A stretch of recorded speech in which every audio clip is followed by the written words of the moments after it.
The iPhone SE3 offers a unique pairing of a still powerful A15 processor in a very old-school iPhone 8 design style. And in this video, we're talking all about the SE3 in 2026 and how its display, camera, design, specs, and overall user experience hold up in 2026.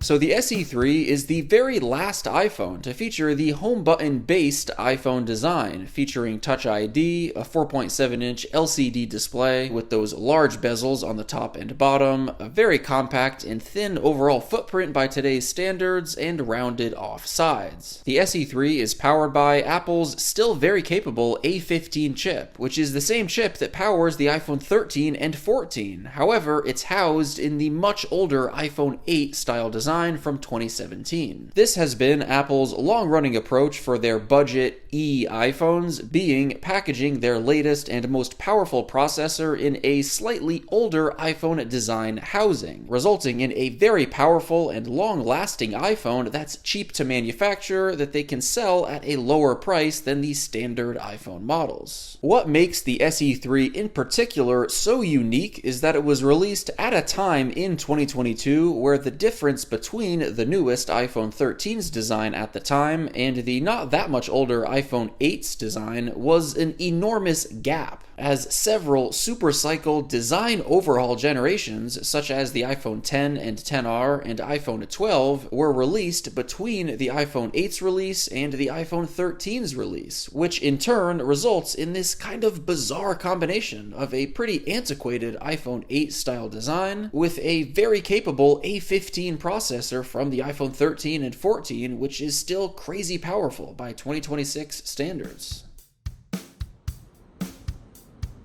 Despite it only having one 12-megapixel rear-facing lens that's quite small in diameter and thickness compared to more modern iPhones, the SE3's photos and its 4K 60 frames per second videos look surprisingly good. This really goes to show you that you don't need all of the latest camera hardware and software advancements that are present on newer and more premium iPhones to capture decent point-and-shoot photos and videos. The SE3 lacking an ultra-wide lens is without question its biggest downside in the camera department, as you're not able to capture 0.5 times photos. The only other substantial area of insufficiency with the SE3's camera is its zoom capability. You don't get any optical zoom whatsoever. You can, however, digitally zoom in up to 5 times for photos. Now, when zooming in close on photos you've already taken, compared to the latest iPhone 17, of course there is noticeably less detail on the SE3's photos, but it's not at all drastically worse, and the SE3 still retains a decent amount of detail. Now, of course, with the SE3 here, you do miss out on a handful of auxiliary photo and video features and image processing techniques that Apple has added to newer and more premium iPhones over the years, but the SE3's camera certainly punches above its weight for what you'd expect looking at it, and gets the job done well, all things considered. Now, the SE3's front-facing camera is unfortunately a more noticeable step down in comparison to more modern iPhones. It's only 7 megapixels, which does result in noticeably less detail, and for video recording, it's only able to shoot a maximum quality of 1080p at 30 frames per second, as opposed to every other modern iPhone's front-facing lens being able to shoot 4K 60 frames per second. But this being said, it's only the front-facing lens, and it has more than enough quality for your typical video calls. Just don't expect great quality out of the front-facing lens.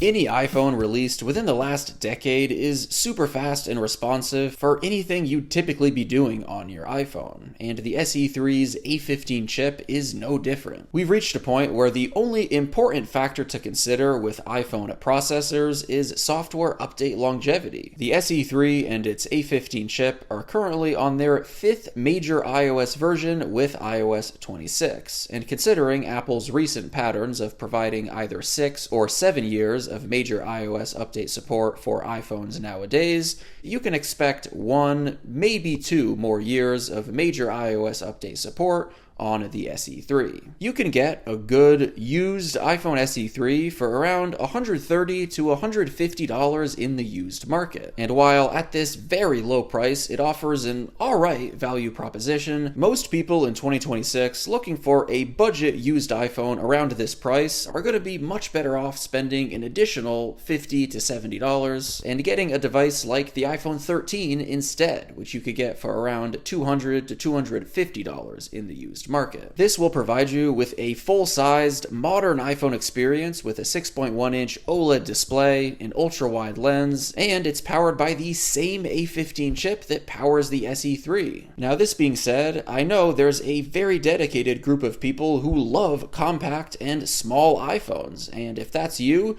the SE3 offers a solid value proposition. However, the iPhone 13 mini, which you can get for around $200 to $230 in the used market, is a much better compact iPhone if that's what you're looking for. That's not that much more expensive than the SE3 in the used market. It features a larger 5.4-inch OLED display, however, is physically smaller in overall footprint size in comparison to the SE3 because of its impressive screen-to-body ratio. You also get an ultra-wide lens, and it's powered by the same A15 chip that the SE3 has. The 13 mini is quite literally just a shrunken down iPhone 13 for not that much more money than the SE3 costs in the used market. So even though the SE3 is fine as a compact iPhone in 2026, the 13 mini is what I would recommend if you're looking for something super pocketable. Battery performance is going to be the SE3's biggest drawback. The SE3 had below average battery performance when it was released as a brand new iPhone.